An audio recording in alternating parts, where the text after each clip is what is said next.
Okay, so we're back to the pre and post increment and decrement operators. This is the program we left off with in the other video, showing you just basically what they do, and they increment and decrement by 1 the value that x has in this program. And we saw this counted from 6 to 7 to 8, back to 7, and then back to 6. But we couldn't see the effect of the pre and the post, the way this was written. So we're going to modify this a little. We're going to take this statement out, and we're going to put the pre-increment right inside the actual output statement, and the post increment also. Right, so we're going to do that to all of these. Remove this statement and put the decrementers in their appropriate places. So I haven't changed anything else, just where the actual increment and decrementing are being done. So let's see the effect of the program here. Get our output. Alright, so now we're definitely going to see the effect of the pre and the posts. Alright, and you see a lot of 7s up there. Let's explain what's happening. So x is starting at 6, so there's our 6, right, to start with. Then we come into a cout statement with a pre-increment.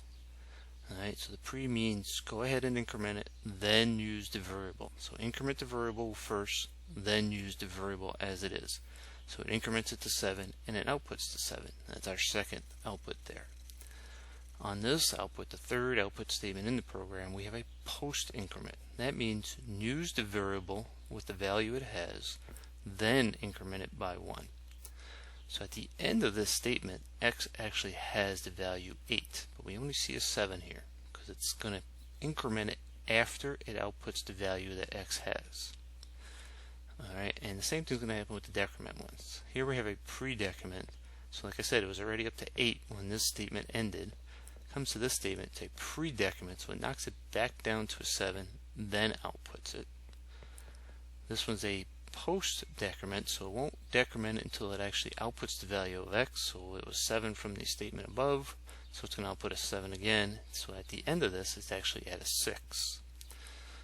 Alright, so to show you that, I'm going to modify this and add a simple cout statement with no operators in it after this one and after this one.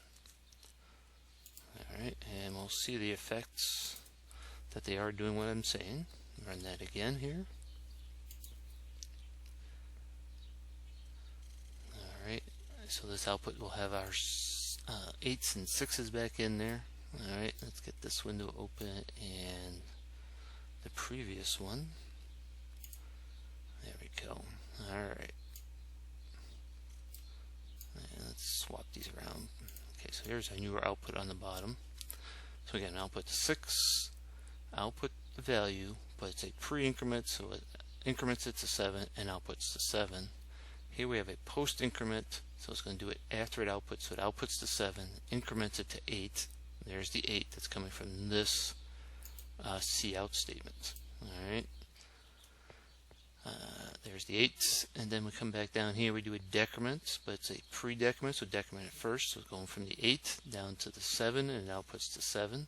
This is a post-decrement, so it's going to decrement after it outputs the x, so x is 7, so it outputs to 7, changing the x to 6, and then this final output outputs that 6.